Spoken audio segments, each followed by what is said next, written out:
How do you handle your Jaguars in Week 14? Is there a new must-start running back in the AFC East? And which players do you have to get in or out of your lineups on FFPC and Fantasy Pros League Championship weekend? Plus, Eric Wright, the fifth-place team owner in the Fantasy Pros Championship, is going to join us to talk about C.J. Stroud, Parker Washington, of all people, and much more. We've got a great show for you tonight.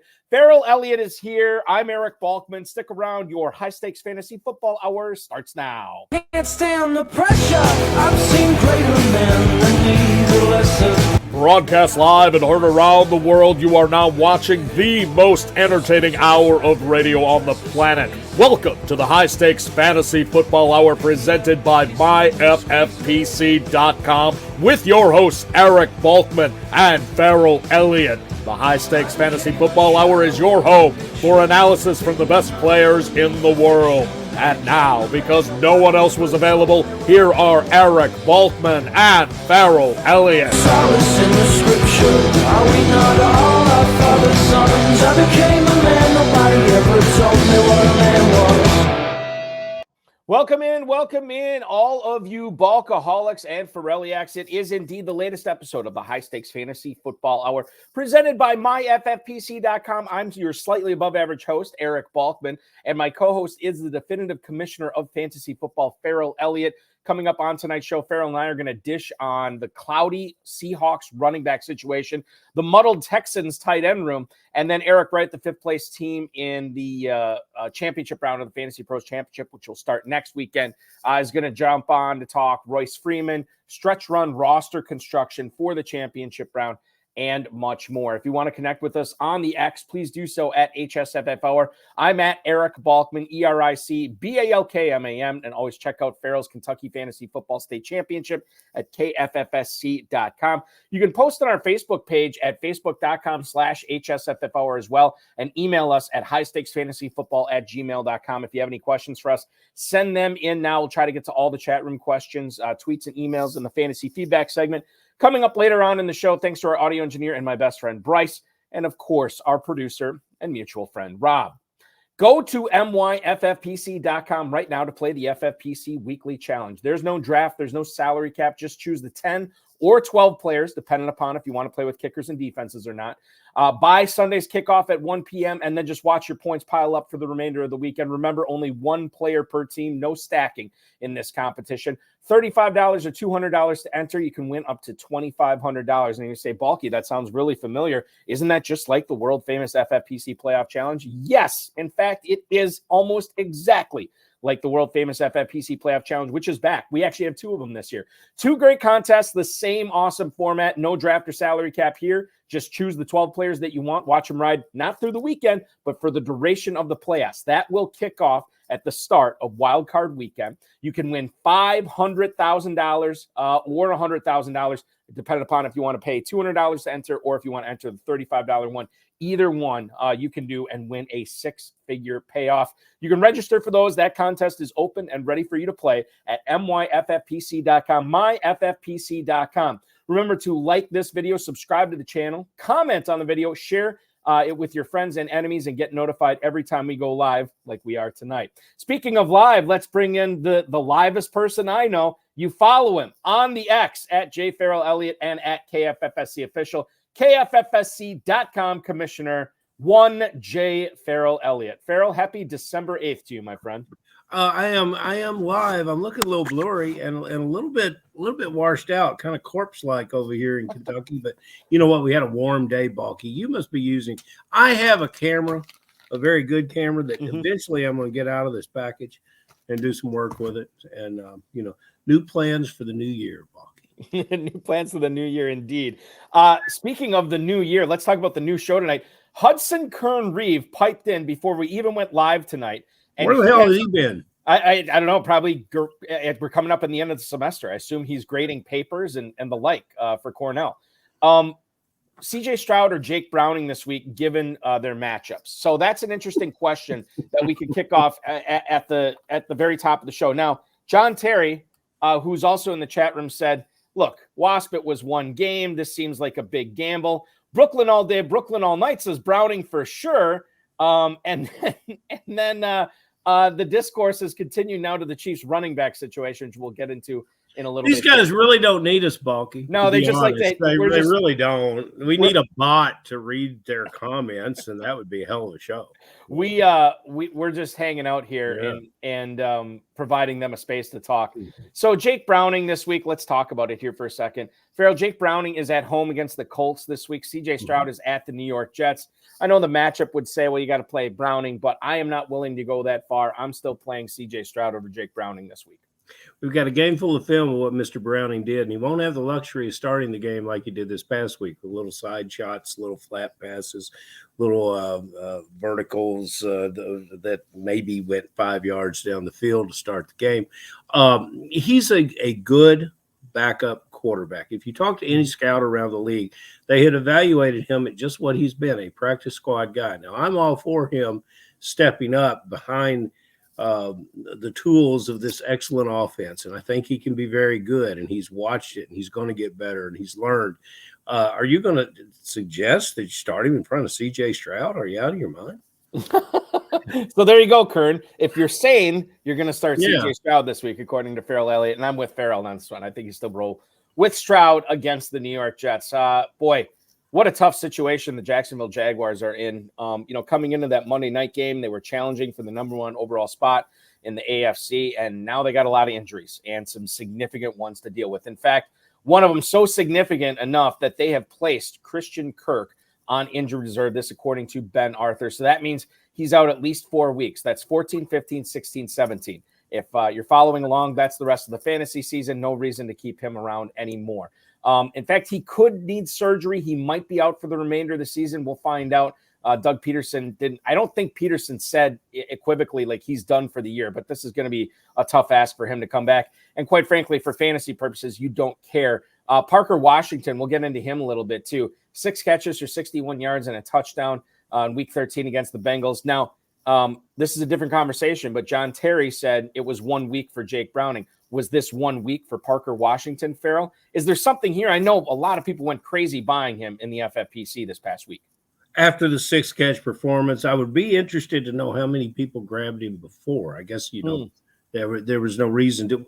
Parker, we go back to the draft. And when he was still on the board in the middle rounds or middle late, so I think he was 5th round draft pick, I kept looking for him to find a landing spot, and I didn't necessarily like his landing spot because I'm a big believer in Kirk. Now, Kirk's on injured reserve now. He was on injured do not draft list for a lot of our fantasy drafters who thought for some strange reason that he was just going to disappear this year, Balky. And now people that had a Kirk in the lineup find themselves near the top of their 12-team leagues and probably challenging for a championship.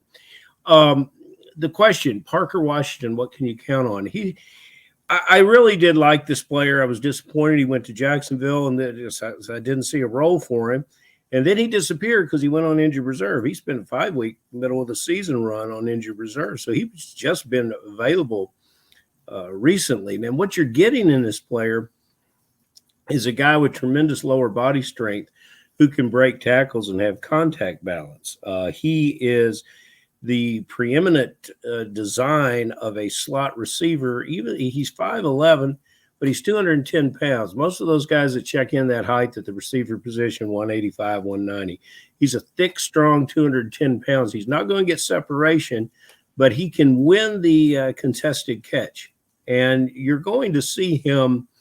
The way he'll make big plays is not in separation down the field, but he'll make that slot corner miss. And so he will challenge the slot corners around the NFL. Who do they have this weekend, Cleveland? Cleveland is battling the Jacksonville Jaguars at 1 o'clock. That's Mitchell at slot corner, and I forget the other guy. They got 2 slot corners, and neither of them are really physical enough to deal with this player. So Parker Washington, with the kind of routes he runs and with how the quarterback, Beathard, will probably lean into him, you're expecting another good performance. And the way he'll make a big play is he'll leave that slot corner in the dust. These other receivers on the team that will pull the safeties over to them.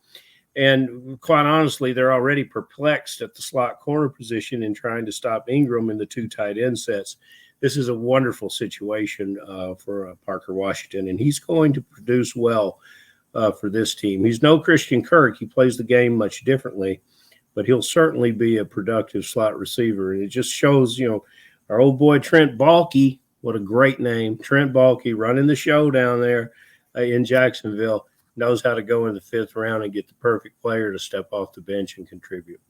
After such a glowing endorsement of Parker Washington from one Ferrell Elliott, I guess the biggest question for him is who's throwing him the ball this week. Now, here's what we know about Trevor Lawrence.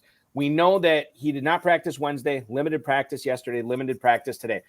Demetrius Harvey, who covers the Jaguars, said that he thinks he's 80-20 to play this week. So it sounds like Lawrence is going to go. We'll find out by 1 o'clock. It's a 1 o'clock game. We'll know by 11:30.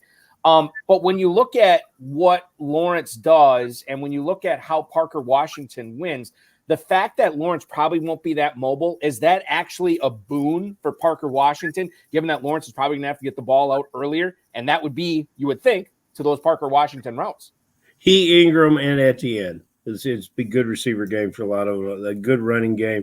Let's look on the other side of who the quarterback is at Cleveland. I think we're at plan number 4 at quarterback for Cleveland. This is their 4th guy this year. So, you don't have to play the whole playbook to defeat this Browns team. And it may be a closer game in the score than it really is on paper. But, I'm torn about, I don't know the medicals of this. We watched Burrow earlier in the year when Burrow was coming back from an injury, a different injury. But when you have a quarterback injured, they don't all play like Mahomes played when he was hurt, and Burrow didn't either. And you saw when Burrow got healthy what he looked like.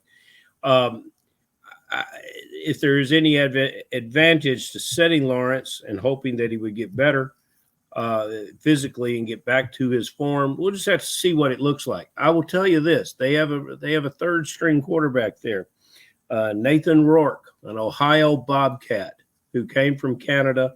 When you take and he was successful in Canada before he was injured, and the NFL is certainly not Canada, but if you want to see him do his thing, go back to a Dallas Cowboy preseason game when he came in and lifted the team, and they really believe in this kid down there.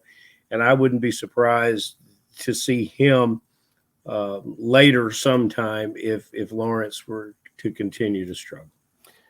Let's shift our focus to what we saw last night in Pittsburgh, and that was the re-inauguration of the re-coronation, let's call it, of Ezekiel Elliott. My God. He gets the ball 22 times out of the backfield on rushes, gets 68 yards, but the story of Ezekiel Elliott's night, 7 catches, 72 yards, and a touchdown. This is his first 20-touch game of the season. Elliott, obviously, anybody who started him had to be thrilled. It doesn't sound like Ramondre Stevenson is in any danger of playing in next week's game. It sounds like it could be the Elliott show again. When you look at the Kansas City defense next week, Ferrell, and when you combine it with this Elliott action that we saw against Pittsburgh, how likely should Elliott be in your lineup next week and in week 15 after what we saw here in Pittsburgh last night? You would be hard-pressed to find another running back outside of the top 8 to 10 running backs that would have as high a ceiling as Zeke does, just because of what the quarterback's trying to do with him. That does not mean that linebacker play, different from what you had in Pittsburgh, wouldn't discourage that and make that maybe several catches, but for much less yards than he enjoyed. But, Ezekiel's still a football player with a lot of gas in the tank. And, people have given up on him a long time ago. Right situations, he can do what the team needs him to do. And, he carried the ball last night too, not for a lot of yards, but for a lot of first downs, for a lot of good down and distances that he set up for this team. I'm happy to see that anyone that had him, I have him in best ball a lot of places. I thought we would have a couple, 2 or 3 spike games like this as a season. We had to wait till now week 14 to get one.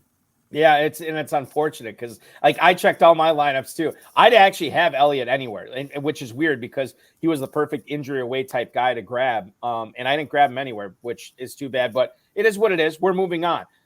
Speaking of muddled or nebulous running back situations, my God, Ferrell, what do we have on our hands against the San Francisco 49ers this week with the Seattle Seahawks? They go to Northern California to take on the vaunted fighting Kyle Shanahan's there, and this is a 4:05 start. Why is that interesting? Well, Zach Charbonnet and Ken Walker both listed as questionable on the final injury report for Seattle today. In fact, Pete Carroll went as far as to say they are game time decisions. Now, if we read between the lines here, what we're seeing this week, it sounds like Walker and Charbonnet are both going to play, which would mean Walker is the starter again here. My question to you is, with so much on the line in league championship weekend, are these guys just easy sits at this point, since they're going up against the Niners defense and you don't exactly know who's going to be active, who's not going to be active for sure, and you definitely don't know exactly how the backfield breakdown for touches is going to go? I know it's weird to say it, but I think at this point, unless you're desperate, probably got to sit both Walker and Charbonnet this week. Yeah, the guys that drafted both these running backs to stack this situation probably look very smart until week 14. It's a difficult thing, and I would hate to be there. Fortunately, I'm not. Hope their other back wasn't Pacheco. Maybe they're getting Jones back. It's. I wish we could see those two young backs healthy, and I guess we'll have to wait till next year to do it. But for players this weekend, with everything that's at stake this weekend, that's not the move that I would want to make. I would try to find something else. I might even go on the waiver wire. He's not available, but Jerry McKinnon, McKinnon, I would put in the lineup. But Keaton Mitchell, I might try to run him into this lineup if you have it. You've got to get points out of that position. You can't be in an either or neither. And what time is that game, Balky? Is that the middle 4 o'clock game or the early 4 o'clock? It's the early. It's the 4:05 start. Well, you might have some extra flexibility there. Yeah. The Seattle Seahawks in 2024, I think, are going to be really compelling because I don't think we saw this team at the peak of their powers this year. Obviously, Geno Smith battling an injury most of the season. Smith and Jigba, it seems like he's finally coming on, but it took him a while to get going. Tyler Lockett is another guy maybe Tyler Lockett has just been who Tyler Lockett is, where you're constantly get the EKG meter on him. And then the young running backs, as you said, we have not seen 2022 Kenneth Walker this year, and we've only seen a few flashes of Zach Charbonnet. We got Eric Wright, the 5th place team owner in the Fantasy Pros Championship, coming up in just a minute. I do want to get to JPJ, Jim Parsons Jr., hanging out, watching us on Facebook right now. He has a question at quarterback CJ Stroud, or Justin Fields. At this point, I will take advantage of Justin Fields' running ability, the fact that I think he can do numbers against the Detroit defense this week. So while I probably would have been playing Stroud over Fields the majority of the season here, Jim, I'm going to play Justin Fields over Stroud this week. This is why we sometimes, Jim, want Balky to actually think long, because he won't be wrong. We want him to think long and come back to Stroud. And why is that? Why is Stroud a better start than Fields for you this week? Well, we'll get to talk about all the receiver targets that he's got, but he's proven it. You just look at the game logs. He's a winner, and he's proven how to be a winner. In Chicago, I'm not so sure. And I don't think they can get in a chase game with Detroit. I say that neither is a terrible start, but with what Stroud would have done for my teams this year, I'm not going to play around in week 14 with benching him. Trevor Holt has a question. Jaden Reed, let's get to him later on because we do have an email for our guest tonight regarding that. So I'll get to that then, as well as that. I know everybody wants to hear about the Edwards-Helaire, Pacheco, McKinnon thing. We'll get to that love triangle coming up in a little bit too. Alexander Madison or Clyde Edwards-Helaire, Ferrell, do you have a feeling on that? Jim also is facing that decision this week. Would you rather play Helaire this week as the Kansas City Chiefs are going up against the Buffalo Bills, a total that I think is like 48.5 right now. And then Alexander Madison is going to be going up against the Raiders in Las Vegas this week. Mm-hmm. Yeah, we'll go with Madison here, largely because I'm leaning towards McKinnon in Kansas City. Permar 99, CEH is a lock to be a Jag. We will see. He's been one most of his career. I don't know if it changes now. And we're in the month of December. And December means three things. It means Hanukkah, it means Christmas, and it means Jerick McKinnon destroying other fantasy teams. It's going to happen. And Permar must go into show prep on Tuesday afternoon. I mean, he is ready. He's always ready. Comes ready every Friday night. A guy who has been ready all year, and he's been ready all episode tonight. Let's bring him in right now. He's having a fantastic FFP season. Team in 5th place overall in the Fantasy Pros Championship, in several championship games this weekend as well. He's gunning for that $1 million grand prize in the Fantasy Pros Championship. And right now, only 4 teams are separating him from the top spot. Please welcome onto the show, Mr. Eric Wright. Eric, welcome in, man. There he is. Hey, how you doing, fellas? He is. Doing good. Let me ask you something I always ask everybody. When we're talking week 14, man, you see your team up in 5th place overall for $1 million. How does that feel right now? It's crazy. it's crazy. I never thought I'd be there because, my last team, I drafted on week 1, and they're like, wow, I'm in 5th place. And my wife is, she's excited. I can imagine. She's more of me, saying we could be millionaires maybe one day. I don't know. It's a long way to go still, Well, she should be. She married an exciting man. I hope so. She knows what she's doing. Exactly. That girl knows what's going on. Eric, when you are not hanging out at the top of the leaderboard of the Fantasy Pros Championship, tell the listeners how you're spending your time, what you're doing for a living. Oh, man. I'm a conductor for the Class 1 Railroad. I'm up and down the roads mostly of the time. We pretty much work 24/7. Get like one day off here, one day off there. But mainly when I'm doing that, I'm listening to fantasy football on all day long. I get in the car, fantasy football, my whole life. My wife, she leaves me alone football season because she knows it's fantasy football time for me. It's always football season. Exactly. I don't know if you want to. And when you know what I do when I'm not playing fantasy football, Eric? What's that? I sit around listening to train songs, man. I just listen to old songs about trains. That's a wonderful career. Exactly. Balky, I don't really know where we're going with this question here. Well, do you want back in week 1? Right. We want to go all the way back to week 1, which you were in Las Vegas, right? You were at the Planet Hollywoods. No, I was on I saw a guy that looked like you. All right. You sit there on Sunday morning. This is what I've always wondered who is drafting on Sunday morning. And what prompted you to join? Is it I got to get one more, or is I'm going to wait until everybody else has shot their wad and I know whatever? What is your mindset for the Sunday morning draft? I remember when those were first put up, Balky. I said, well, hell, those will never fill. Nobody's those, and here you are. What talk to me about it. That's what you just said, Ferrell. I got to get one more in before the game starts. That was my mindset going into this rank 5 team I got right now. One more because I got like 10, I believe I got Balky with FFPC teams. And I got 3 in the championship now.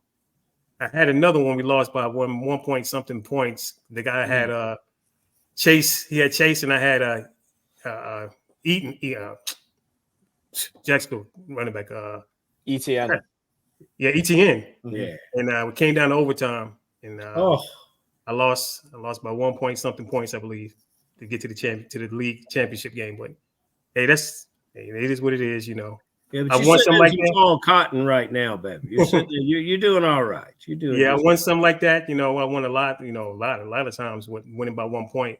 Going to league championship game. So it happened to me. So this team, as you mentioned, you drafted this Sunday morning of week 1.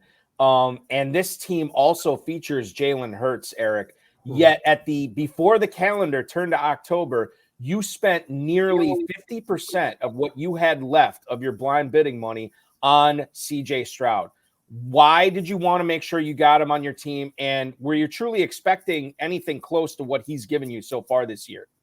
Well, I had Aaron Rodgers as my backup. And we don't know what happened the first play of the game. So I didn't have no real good backup that I could trust to back up Jalen Hurts. So I waited, and I said, well, I seen third week, I seen Stroud. He had 20-something points. Fourth week, he had 20-something points. The fifth week, I said, man, I might have to go get this guy. He's special, you know. And you see what he's doing. Like in week 9, he had like 40-something points against Tampa Bay. And I wish I would have played him that week, but I didn't, you know. You kept somebody else from playing him. And, you know, these guys are sleeping in, these Sunday morning early drafters, Bucky. They're sleeping on Stroud. How many? And Eric, you had to see it 2 or 3 times before you went for it. Well, let me ask you this just as a follow-up to that. Have you contemplated when Jalen Hurts has been healthy, how difficult of a decision has it been week in and week out when you have Stroud and Hurts on the same team? It's been difficult, especially when he had that 45-point game. I was like, can he back this up next week? And he didn't. Luckily, I didn't play him that week. But that 45-point game, then he came back a couple weeks later, had like 33 points or something. I'm like, this guy's special. You know, I'm like, I'm glad I got him. Nobody else got him. They can't play him against me. You know, they can't use him against me. So it worked out in my favor that way. I've you heard me waxing on about Parker Washington. I'm a big Parker Washington fan. He went to Penn State, but he is a product of Sugar Land, Texas. I don't know how they got him up to Pennsylvania. Sugar Land right down there, Balky, where our beloved Lynn Renfro lives, right south of Houston. By the way, just interesting trivia on Parker Washington. He is Josh Dobbs' cousin. Yeah. It's a family connections, man. And it's both these guys are using this year to make their premiere on the NFL. I believe that Parker Washington will benefit whatever quarterback takes the snaps this weekend for Jacksonville. He's not Christian Kirk. He's a different player. What do you see coming forward for him? And since you have Washington on your team, but it is an elite team, will he be in your lineup this weekend? Unfortunately, he won't be in my lineup. I got 3 good studs, and Mike Evans, Keenan Allen, and I got Nico Collins. Those guys are okay. Guys are okay. Yeah. And my running backs, I got McCaffrey going. I got Mostert, but I'm thinking about benching Mostert this week. I don't trust him because Achane is taking a lot of time. Like last week, he took over the second half, and Mostert, plus he got that knee issue too going on. So I'm debating about playing Ford, putting Mostert on the bench because I think Ford will have a good game this week. Don't think long. Balky, tell me about it. Yeah, if you think long, you think wrong. That's always been my attitude. Exactly. Guys, and I'll throw this to you, Eric. John Terry hanging out in the chat. He brings up Zay Jones, and Zay Jones in that Bengals game saw 8 targets. He gets 5 of them for 78 yards. Is there something? Are we forgetting about Zay Jones in this? Because quite frankly, he was just as involved as Parker Washington was from a statistical standpoint. Yes, he was. Zay Jones was a great player. Good player. I tried to pick him up a couple weeks ago. I didn't have enough money to get him though, but that's another story. But Zay Jones is a great player. Good slant route runner over the middle. If we see that Trevor Lawrence is moving all right and getting the protection that he needs, Zay Jones has a big game. He should. Yeah. But like I said, Washington, he should have a good game. I think we've seen 10 to 12 points maybe this week. Yeah. I'm betting on. But if he gets lucky with a touchdown, you got lucky. Exactly. Is there anything, Eric? I mean, you said Nico Collins, one of your receivers. Is there any concern with him potentially facing Sauce Gardner this week? Yes. That you might flip Washington in there instead of Collins, or is that just thinking too hard? I was thinking about that, but I got Jayden Reed too on my bench. Oh yeah, okay. And I like his matchup too. So I'm on the fence. You can understand why this team is 5th. And I'm going to bed next year in Vegas on Saturday night where I can wake up Sunday morning and draft because I'm liking the sound of this because you drafted the perfect team, my friend. And then you waiver wired yourself to further success. Exactly. And guys, it's interesting how much different week 13 is week 14. I know there was only 2 teams on bye last week, but I've had a lot of people come to me and say, my best teams lost in week 13 and they'll be playing for second place, and this is your best team and it's flying the flag, man. It's impressive. Exactly. I'm thinking because if Christian Walker don't play, but it's on the Monday night, so I'm trying to. I'm like I gotta wait. I don't know. That's my hiccup right there. I'm trying to figure if I'm gonna play Collins or Jaden Reed. You got some serious first world problems there, man. Exactly. You really, do. Yeah. Do you drive the Ferrari, or do you do you take out the Lamborghini? Which one are you gonna do? I think if Dale would have played, if Dale wouldn't got hurt, I probably would have. It would have been easy to play Collins. But now since Dale is out, I like Noah Brown. He's a rookie, but going against them two Jet cornerbacks, it's going to be tough for him, I think. Mm-hmm. Well, and listen, I know we're all excited to get. Well, I mean, everybody who had Kyron Williams is probably excited to get Kyron Williams back in their lineups this week. But there is always the potential that Kyron Williams or any stud running back could go down at any time, which is why we like to keep these backup running backs on our team. I know you have Royce Freeman on a few of your teams, Eric. Can you tell us a little bit about how valuable he'd be? What type of workload would he be facing if Williams were to miss any time? Is he the lion's share type guy?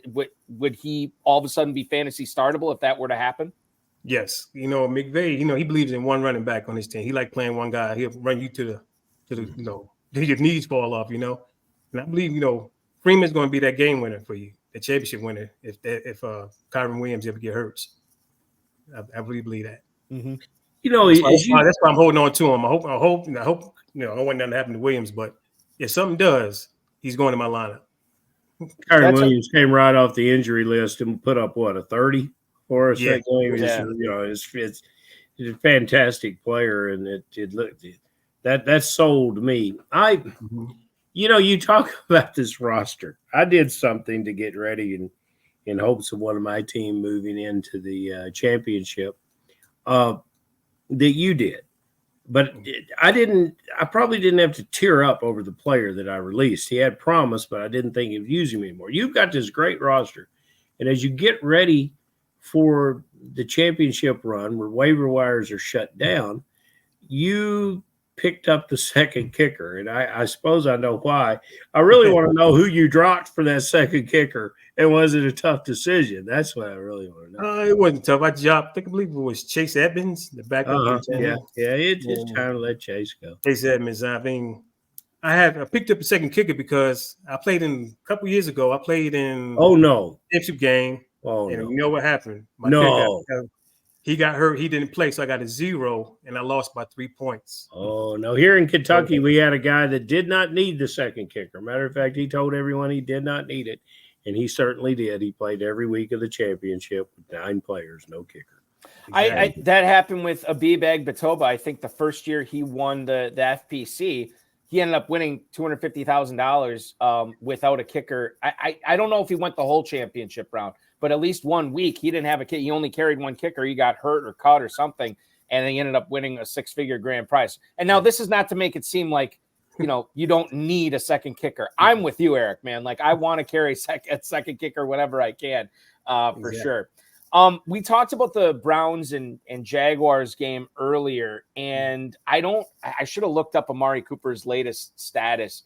I think he practiced today, so it sounds like he'll be out there. However, we know the situation with the Browns at quarterback. It is Joe Flacco throwing the ball out there. I noticed you have a lot of Elijah Moore on your teams this year. And obviously David Njoku is going to factor into this as well. Yeah. Who do you think, if you could only start one Browns pass catcher, and you talked about Jerome Ford already, but one of those Browns pass catchers, be it Cooper, be it Njoku, be it Moore, if you could only play one of them this week, who's the best start? I think Elijah Moore, just because he's got that chemistry with Joe Flacco from the Jets.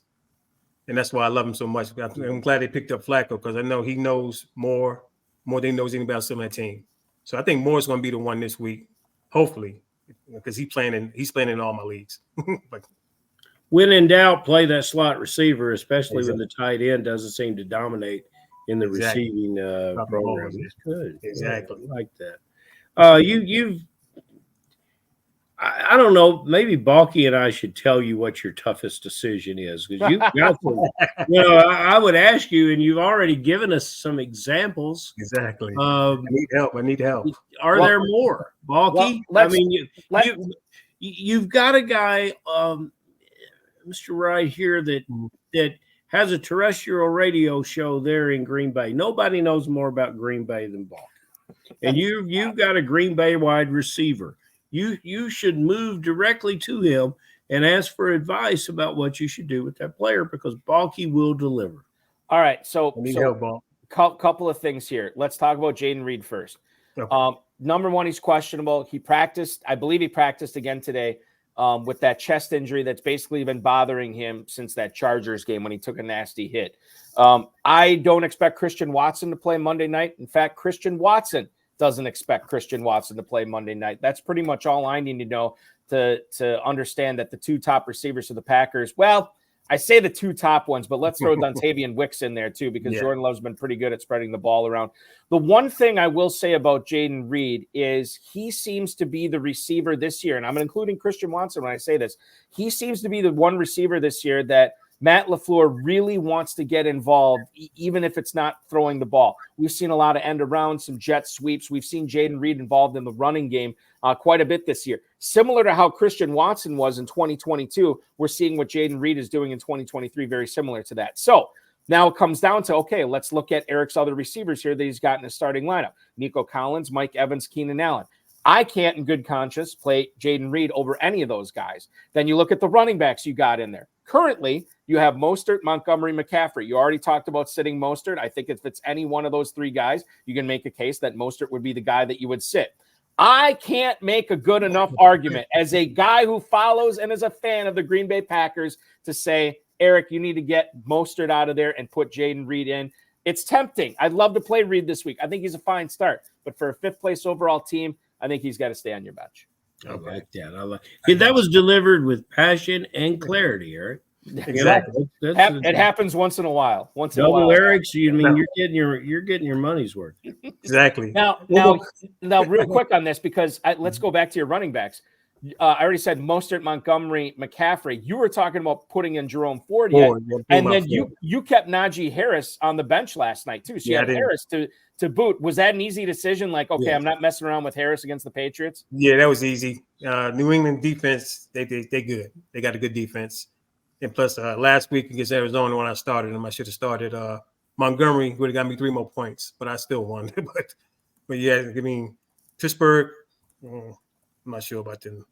I'm not sure about them right now.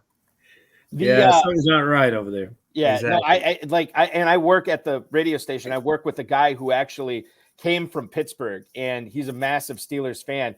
And he was like all season long, he's been saying, I'm telling you, this is smoke and mirrors for the Steelers this year. It's all going to fall apart. And now we're starting to see it. The Cardinals game last week, the Patriots game last night. It's been a bad turn of events for Pittsburgh. Let's get to a couple of emails, especially the emails I teased earlier in the show. Don in Metropolis, Illinois, Eric writes, would you rather roster in the wake of the Isaiah Pacheco news, Clyde Edwards-Helaire or Jerick McKinnon? Don in Metropolis, Illinois, we appreciate you emailing. So, Eric, if you only have one roster spot available, who's it going to be spent on? Clyde Edwards-Helaire or Jerick McKinnon?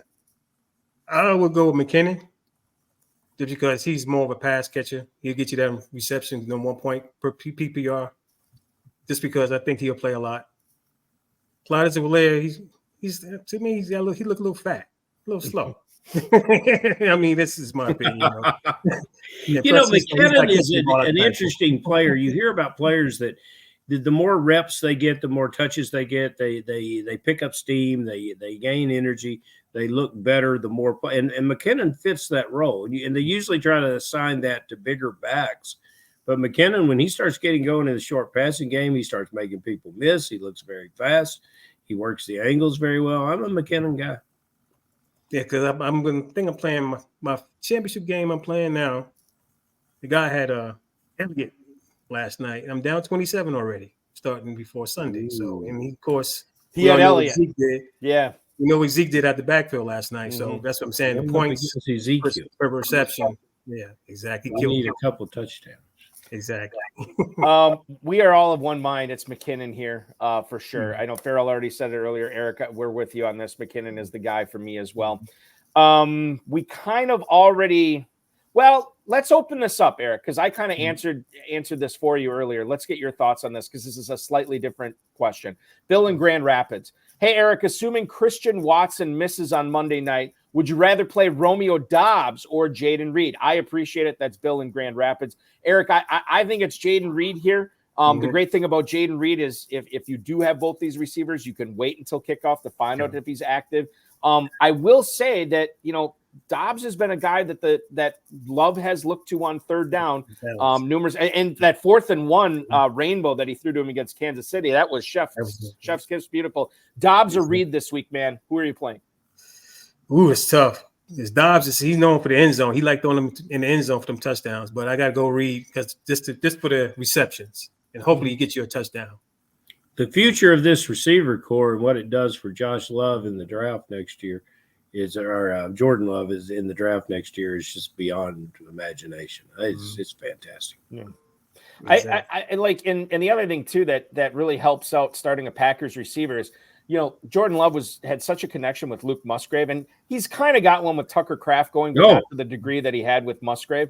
So I mean that works out for Doubs or Reed or Watson when he does play. Permar already piped in on the chat saying that he fully expects Christian Watson back next week for the playoff stretch run. Man, as a Packers fan, I hope he's back next week. But I know how tricky hamstrings are too. So it's crazy. And I was telling Permar in the chat, Christian Watson said to the media this week that he has spent tens of thousands of dollars trying to figure out from different doctors and trying to figure out why he's having these issues. He's trying to figure out if maybe his back and his hips are out of whack or he's not using those properly. And then he's overcompensating for the hamstrings. I don't know. But this guy, if he could figure out that hamstring thing, man, sky's the limit for him and Jordan Love. Oh yeah, definitely. He had a monster game last week. Yeah, it was unbelievable. And I was at that game at Lambeau Field, and I'm probably a little bit biased here, but every time Watson caught a ball or did something, crowd was just a little bit louder than if it was Doubs or if it was Reed. Packers fans love Watson, and I know fantasy owners want him to succeed as well. Exactly. Ferrell, I'll let you offer up the last question here for Mr. Wright. The last question. There's a lot of people chasing you in the number 5 position. We've had one gentleman came on. We need a mathematical expert because one gentleman came on talking about the 20-point lead not being that big a lead. I don't know.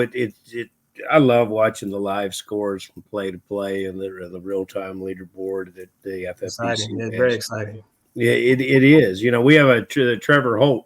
We'll never forget the number 2.38. He sat on it for 3 quarters, and that's where he was to finish second in our KFFSC one year. Let's go outside of your team because we may have exhausted your team. And you can't use Ezekiel Elliott as an answer.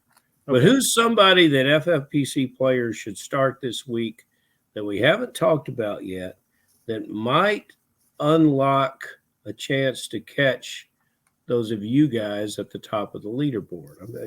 Can you just think about the whole schedule? Everybody's working, everybody's active. Is there a player out there that you really, really, you're really happy you're not playing against him because you don't have him on your team? And man, if you did, you'd be happy about it. Yeah, I got one for you, Ferrell. OBJ. Oh yeah, spicy. Revenge. If you look at it, what Connor did last week against Pittsburgh, Juju did last night against Pittsburgh. It's OBJ time Sunday against the Rams. I like OBJ.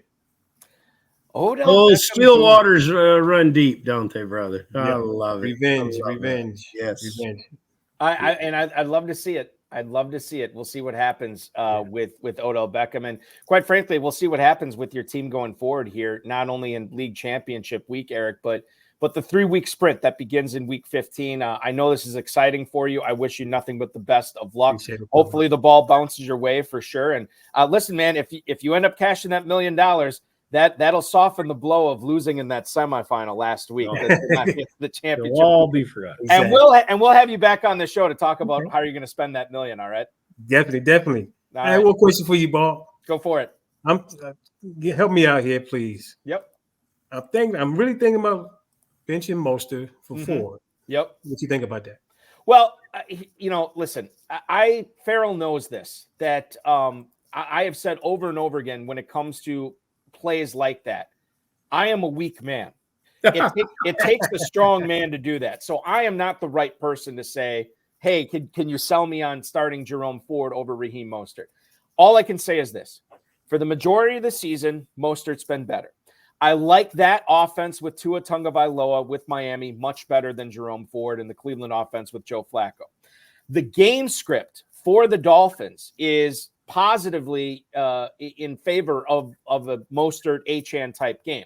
This could be the type of game. I know you're worried about Achane, and why wouldn't you be? I'm worried about him too as a Mostert owner. But this could be the type of game where Achane goes for 110 yards and 2 touchdowns, but Mostert could still have 80 or 90 yards and 2 touchdowns. So for me, I couldn't do it.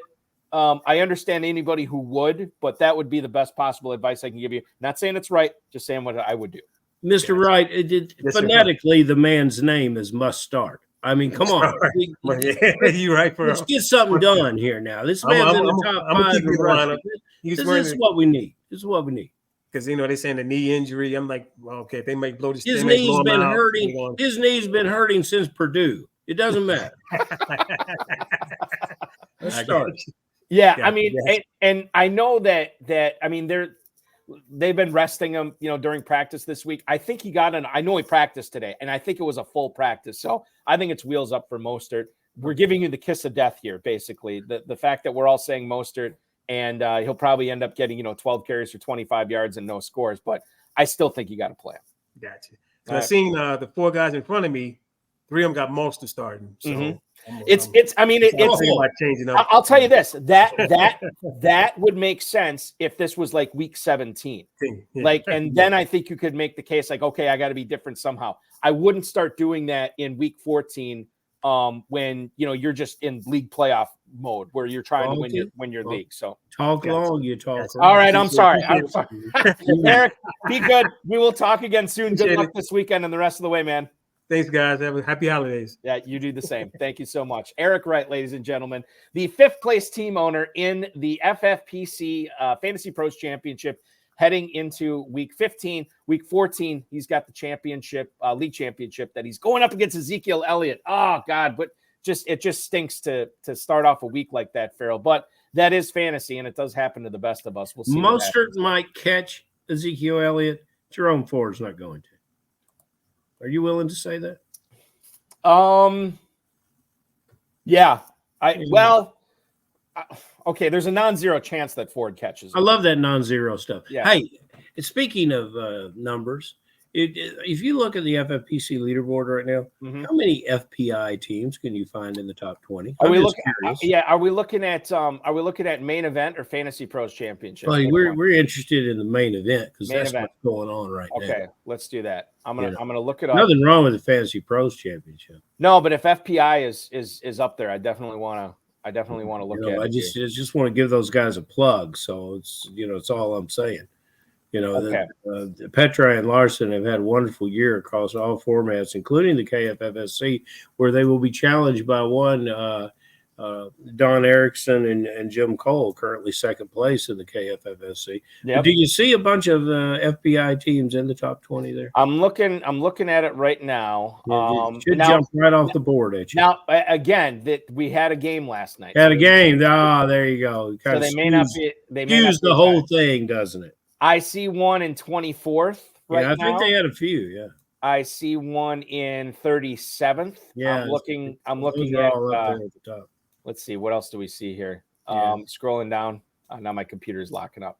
I think we proved our point. 65th, 67th. I mean, and these are teams that didn't have anybody going last night. I see 4 in the top 70 already. So yeah, it's been a heck of a year. God, those guys, I don't know what it is, Ferrell, but if there's a shortage of horseshoes, we definitely know where to go look. And it's not luck because they wouldn't be doing it every year if it was. But that's the thing; they do it every year.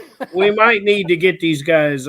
We might need to get these guys on the show. Although anyone following the Double Erics to the show, that's a tough act to follow. Well, FBI could pull it off. That I have no doubt. Let's go to our man Reddy here.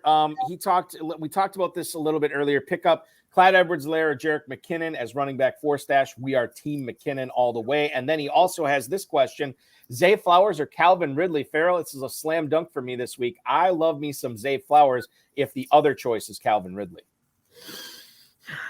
I love Zay Flowers, but in that offense, there's just not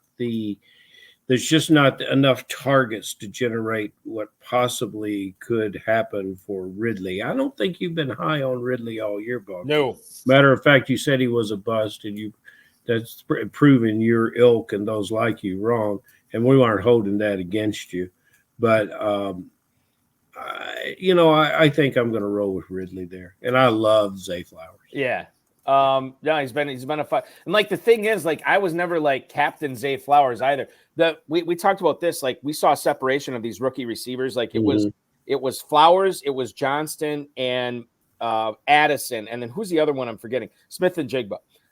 We saw all these guys kind of bunched up together, and then I would say with about 4 weeks left in drafting season, all of a sudden Zay Flowers really separated himself. And at that point I was kind of out on Flowers because then I thought he was going too early, and I wasn't, to me, I was much rather take a guy like Addison or JSN, something like that later on. Now, I banged the drum for Flowers all through the season. And, when he came out in week 1, I think he put up 17 points. I think he has the Tyreek Hill possibilities in his game, but they're just going to have to feature him, and he may step up. If he steps up here at the end of the season, that's kind of what we're looking for. We're seeing rookies do that around the league. So, look, hey, Reddy, either one of these guys, you can't really go wrong. Right. So you really don't have much of a problem. For what it's worth, Eric Wright did say look out for Beckham against the Rams. Yes. So that's something we should keep in mind. All right, let's go to Keith in Atlanta here. Hello, gentlemen. Is Russell Wilson actually the better play over Justin Herbert this week? Thank you, Keith in Atlanta, for your email.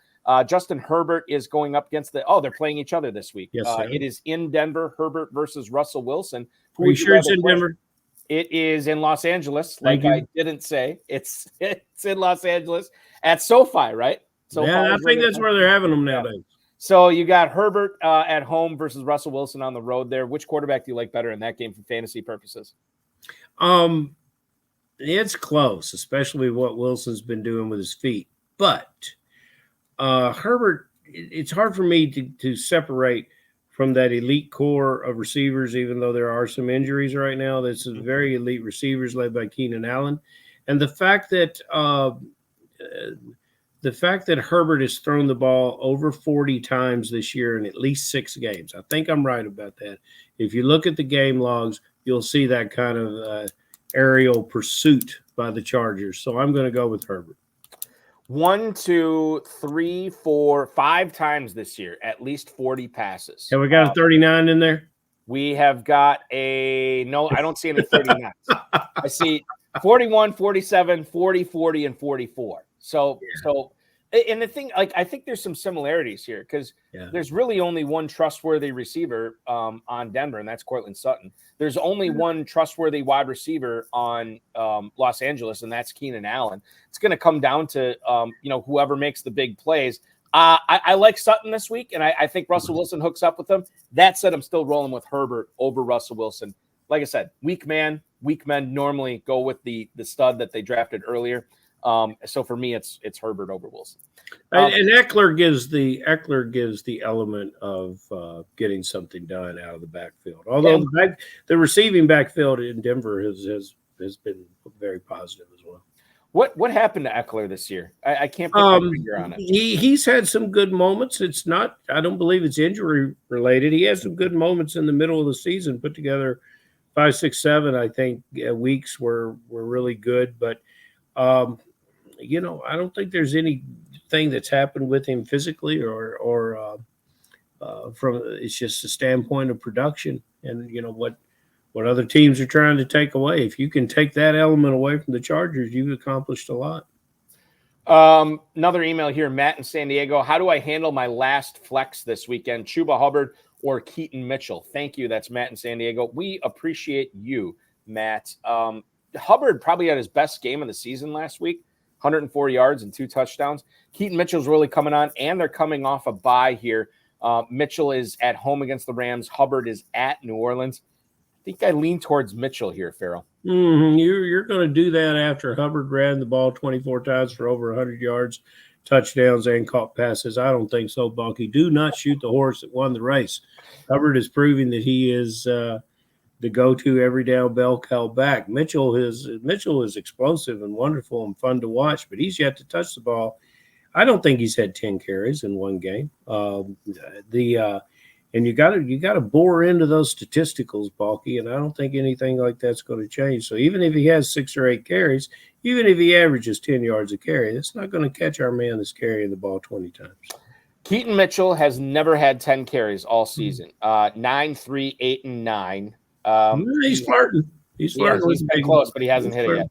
Only 6 catches on the year, too. Now, granted, he's only played in 5 games, but still, 6 catches on the season is not ideal. I may have to rethink this. I may have to look at Miles Sanders, or excuse me, Chuba Hubbard, not Miles Sanders. I have to look at Chuba. And the other thing to consider, too, is, I mean, Gus Edwards is still getting goal line in Baltimore, and you do have Justice Hill still kind of, gumming up the works, as I always like to say. And you've got some guy there named Jackson that likes to run the ball.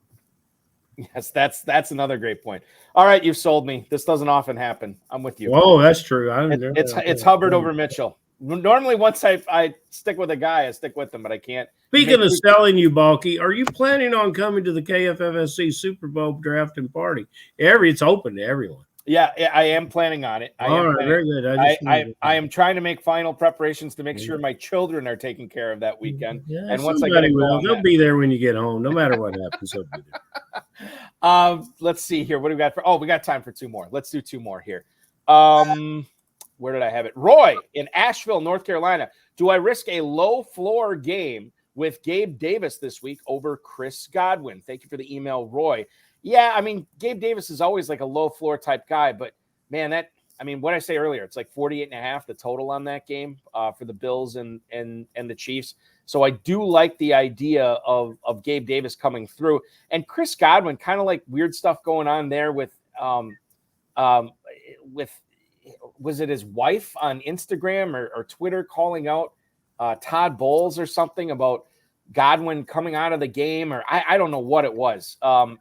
But certainly I like Mike Evans a lot more than Chris Godwin in Tampa for fantasy right now. But the question here is Godwin versus Davis, Ferrell. I think this game, Tampa at Atlanta, it is. It is at Tampa, at Atlanta. Yes. Yeah, I think this is a game that that Atlanta rises to the top in this division. I think they get defensively. They play a very difficult game in tight. The best chance of Tampa moving the ball is to hit Evans deep and over the top. And I did not see this.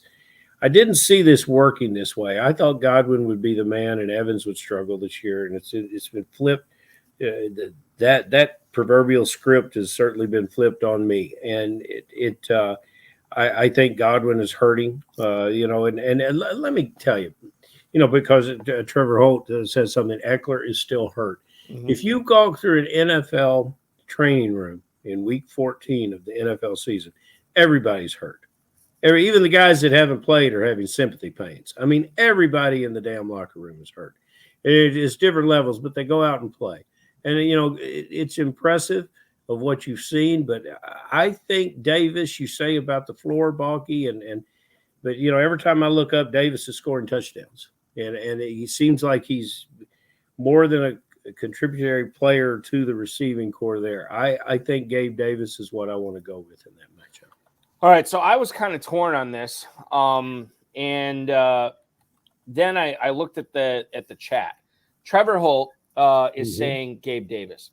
Permar99 is saying Gabe Davis is in a smash spot because the number 2 wide receiver blows up against Kansas City every single year.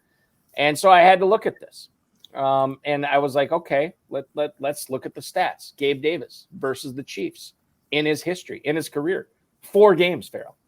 The first game, 1 catch, 7 yards. The second game, 1 catch for 16. Not very good. The third game, 8 catches, 201 yards, and 4 touchdowns. The fourth game, 3 catches, 74 yards, and a touchdown.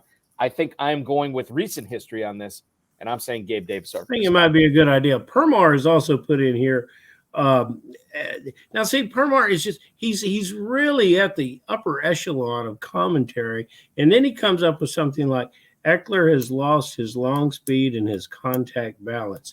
He's dust. Permar 99 has been reduced back to Permar 59 at this point. Come on. And yes, but we got great love for him because he shows up. Yep. But he just that was a bad commentary. He did point out too that, and I pointed out the highlight of the comment here, that Baker Mayfield's been locking into Mike Evans, which is true. I mean, he has been. Mike Evans is quietly. Is Mike Evans a Hall of Famer, Ferrell? 10 straight years with 1,000 yards or more. Yes, they should eliminate the 5-year rule. But the put him in right now. Yes, but Mayfield locks into Evans only because Baker can throw it up and Evans can run underneath it. And you don't have to have all that great kind of reliability in your passing game. You don't have to be right on target if you just throw it up and let your super receiver run under it. The final email I want to get to tonight here is from Pat in Cincinnati. Hi, Ferrell and Balky. Need some FFPC tight end magic this week. Brevin Jordan or Tucker Kraft have a great week 14. That is Pat in Cincinnati. So the first thing I look up when I hear about Jordan is what's going on with Dalton Schultz. Well, 6 hours ago, the Texans ruled out Dalton Schultz this week, which means it could be wheels up for Brevin Jordan. 3 catches for 64 yards on 5 targets, played 75% of the offensive snaps this past week. Jordan is your guy this week over Tucker Kraft. This is coming from a Packers fan as well. Jordan Love spreads the ball around pretty well to a lot of receivers in Green Bay. There is one more receiver taken away from C.J. Stroud this week in Tank Dell. And quite frankly, maybe another one. We haven't talked about it a ton. I know I mentioned it. Maybe Sauce Gardner takes away Nico Collins. This could free up a lot of stuff for Brevin Jordan this week. I'm going Jordan over Kraft. Yeah, Balky, and I don't think that pains you to do it because even though, it's a fellow Packer, but Brevin Jordan, what he is a tight end, but he's got a running back's body and he's got very good hands. And Ingram is the closest thing to him in utilization in an offense, but Jordan is probably a better athlete. And so what we're dealing with here, when they acquired Schultz from Dallas, I took it with a little bit of pain because I had such great expectations for Jordan. And we gave Jordan out last weekend as a play, and he did well. He'll continue to do well. He has all the athleticism, speed. I think he was a favorite of the last coach who didn't have a lot of favorites down there. And that might be why the front office stacked up another tight end on the team. But this is really a star player who can deliver with this quarterback. There's nothing wrong with the tight end. What's his name? Kraft? That's the kid. Kraft, yeah. That's the kid out of South Dakota State. This is a good inline blocking tight end who has pass receiving skills that he demonstrated in that conference. Was at the Missouri Valley, I believe. He demonstrated in college. He does a lot of things well and is a very good NFL player, but he's never going to deliver us in fantasy football what we need. He'll be a great bookend to the Musgrave there over the years. Balky, what round was this player taken in? Which one? The Kraft. Kraft was a 3rd-round pick this year. Okay, Kraft's a 3rd-round pick. I think Jordan with Houston went later. It's sometimes, this is a perfect need player in Kraft, and they need him just to do enough in the receiving game, and he'll do it, but he does nowhere near have the potential ceiling that Jordan does in this Houston offense. Last question, and we'll get it from our man Reddy here. So he's deciding he's going to pick up Jerick McKinnon, but he's got to drop one receiver off his team, Ferrell. It's T. Higgins, it's Joshua Palmer, or it's Jonathan Mingo. Which one of those receivers should he drop to pick up McKinnon? I'm going to say you got to hang on to Higgins. I'm a little bit partial to Palmer. I would not feel comfortable starting Mingo at any point the remainder of the season, even though he's coming on. So I'd probably be dropping Mingo for McKinnon. You drop Mingo because when Palmer does get back, if he can escape through that 21-day window and get back on the field, he joins all those great options in that Charger lineup and the 40-plus pass per game quarterback. So that's what you want to do. That is what you want to do. And another thing that our viewers should be doing is playing in the KFFSC and hanging out Super Bowl Sunday at Caesars Southern Indiana. Oh, that would be good. Yes, exactly. So make sure you're signing up or registering. And what's the best way to do that, Ferrell? Go to kffsc.com and sign up. And, ready here is and it's called the Sweet 16. It's a 96-team tournament, a $300 entry fee with a $10,000 grand prize. Ready, we said no Juwan Johnson last week. We said that on the show. And I'll be damned, he goes out and starts him and cost himself a playoff spot. Man. That's a tough stuff, man. Yeah, it is tough. Yeah. Very tough. Ready, you can drown your sorrows with me and enjoy some bourbon and the Super Bowl coming up in February. Ferrell, we appreciate you. We will continue to play. KFFSC.com. Thank you so much for coming on tonight. We'll talk with you again next week. See you, brother. You got it. Ferrell Elliott, the definitive commissioner of fantasy football. KFFSC.com is where you need to be going to play fantasy football. Starting in January or February is when everything kicks off, that Super Bowl Sunday weekend.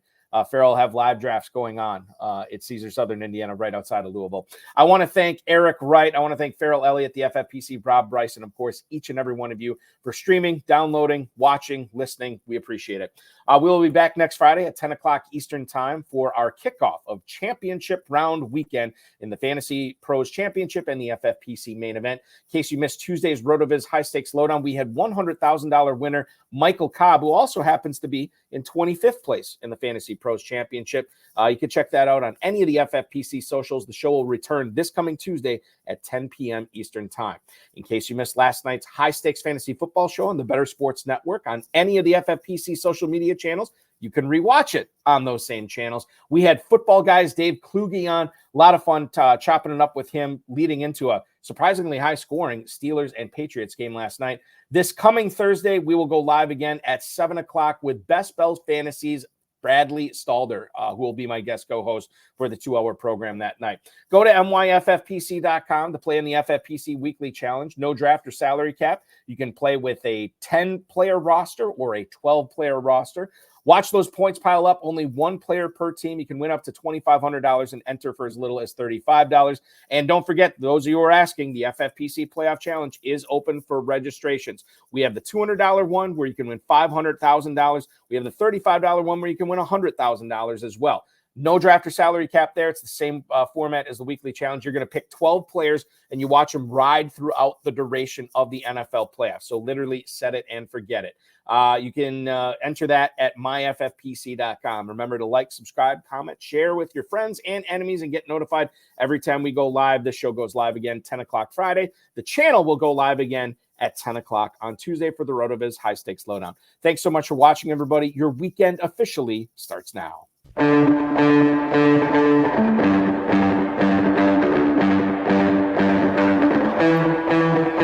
This has been another episode of the High Stakes Fantasy Football Hour presented by myffpc.com.